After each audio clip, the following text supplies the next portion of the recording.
po sa EDSA. Pwede po kayong magtungo dyan. Samahan nyo ang napakarami na natin mga kababayan na nandyan ngayon. At ang maisog naman po ay patuloy na nagpapantay dito po sa Veterans Memorial Medical Center sa pagdandanin po ang ating mahal na Presidente at sinasamahan po ang biktima ng pang-aabuso ng gobyerno ito na wala namang kaso.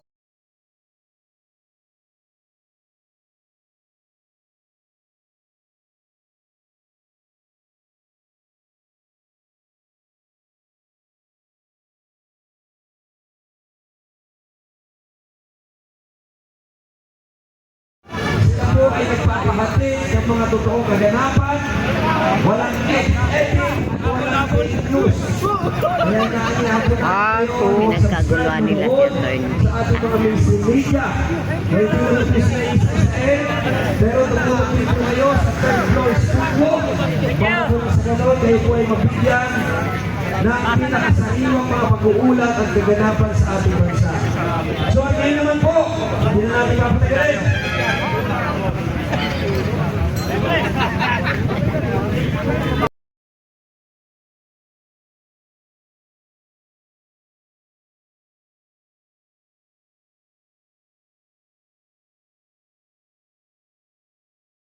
Ipapakilala ko po sa inyo ang ating susunod na panauhin sa gabi nito.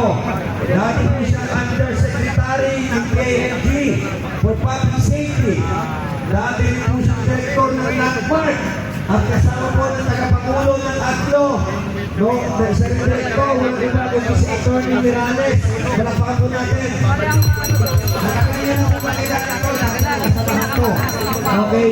Dati rin po siyang Commissioner ng Anti-Corruption Commission.